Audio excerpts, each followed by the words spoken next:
Where did my day go? If this is your question at the end of every day, then today's video is all about that. Because let's just think about yesterday, and it is not about the work you did or the call that lasted longer, but if you can visualize where did you spend the whole day. And actually, if I asked you to account for every hour between waking up and going to sleep, could you do it? I mean, I figured it out myself. I couldn't. And most people, they struggle to just identify where their time is slipping by. I sat down and tried to list what I had done. And I had a vague memory of coffee, emails, meeting, maybe, a walk at the park with my daughter, more emails. Then somehow it was 7 p.m. And here's what I want you to hear. You are not being lazy, you are not distracted, but you are losing your time in ways you never think, at places you would never think to look. And let me tell you, where it leaks in waiting and in transitions, and somehow in the 4 minute scroll you promise that, okay, I'm going to put my phone, but it lasts for an hour. This video is not really a time management video. It is about learning to see where your life is slipping slowly and allocate it smartly so that you can own your time, your evenings, your days, and your entire life. Because let me promise you, once you start figuring it out, once you see the whole picture with the wider lenses, you cannot unsee it.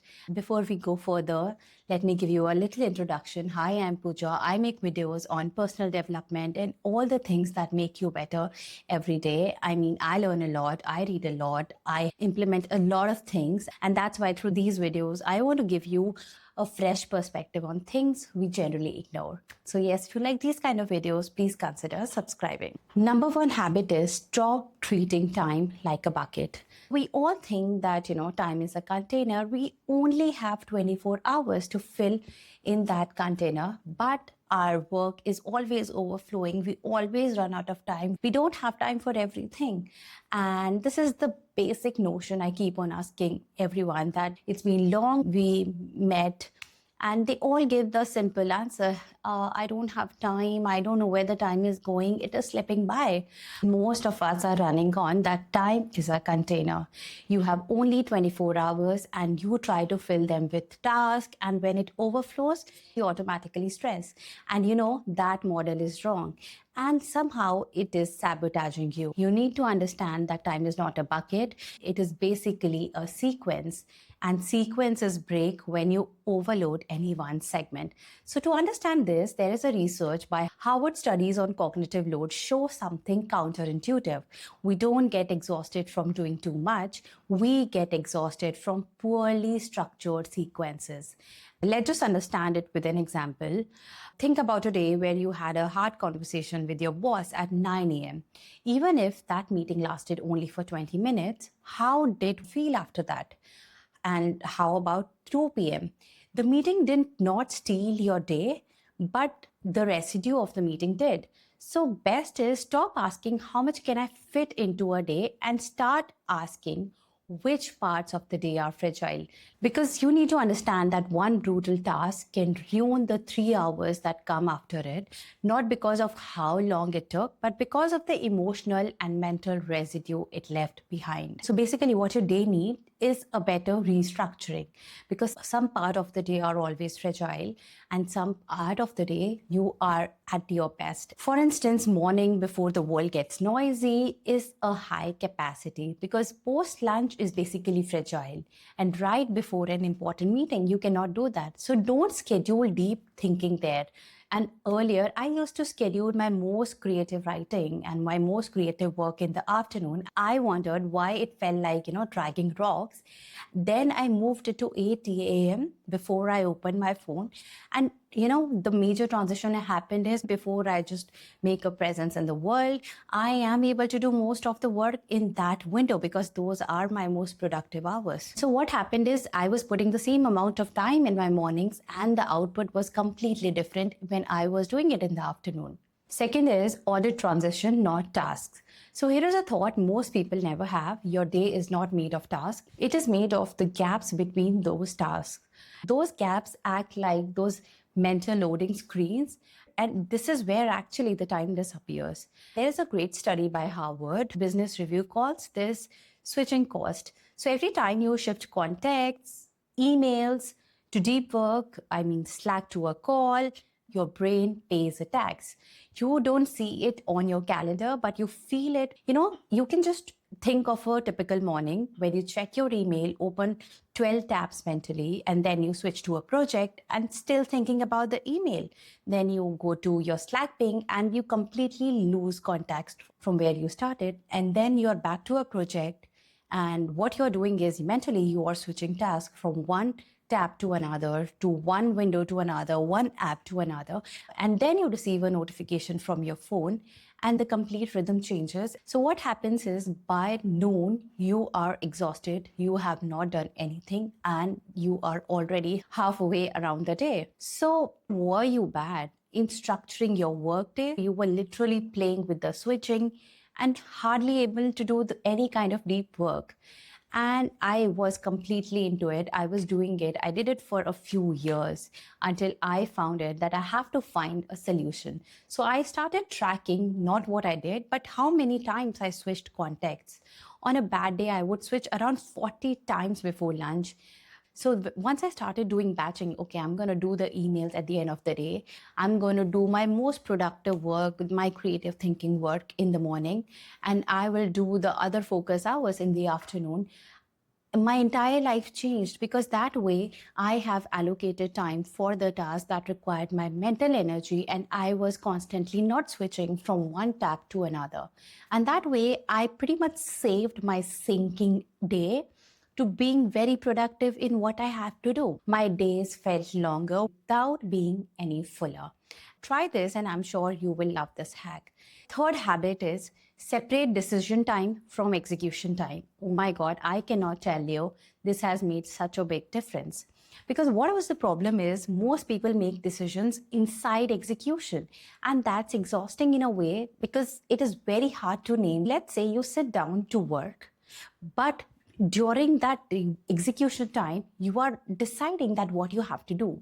So your time to decision does not include the execution time, and that way you have lost your entire video because the deciding time of what you actually want to can eat away all the time which you can put in execution. Then you decide what to work on and how long to spend on that task, whether it matters and what is the order of the work, and whether you should be doing this at all. And this is nothing but decision fatigue that kicks in before the work even starts. And elite performance psychology has a name for this: eliminating choice at the moment of action. Take an example of athletes. They don't decide what drill to run on while they are running.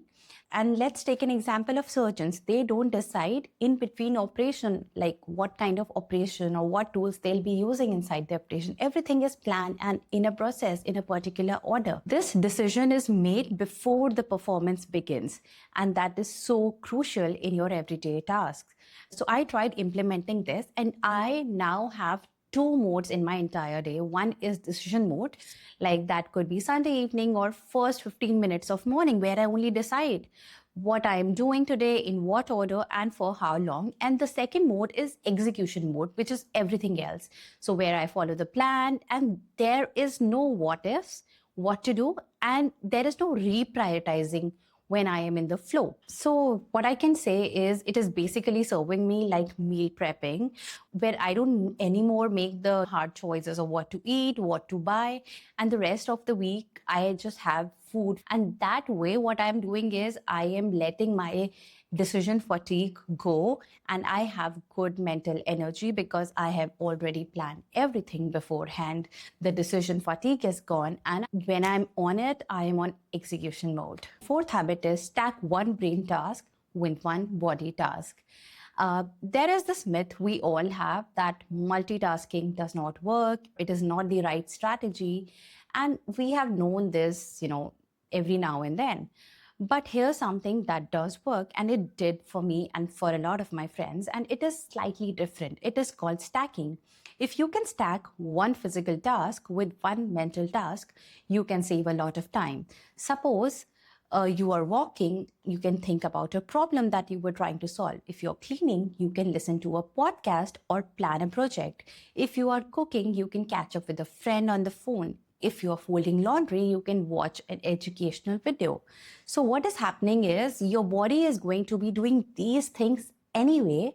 The question is whether your brain comes along for free, and it does. So, this is not about being productive 24/7. It is about not having a full hour of mental white space go completely unused. I solved almost every creative problem I have while walking. And I don't carry a notebook. I just voice memo it. Some of my greatest inspiration or ideas came when I was walking because I am constantly using my brain and also in the shower.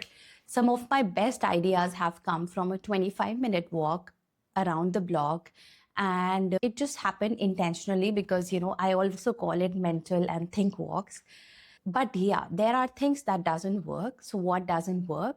Two mental tasks. Suppose you're writing plus listening to a podcast with lyrics. It doesn't work.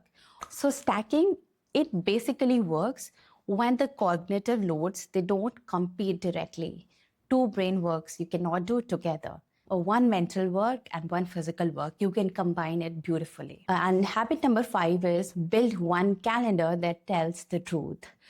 So I have a problem with to-do list, and I was never able to just sail through it. I try to make it every day, but I always end up not ticking all the tasks. So the problem with to-do list is I used to love it.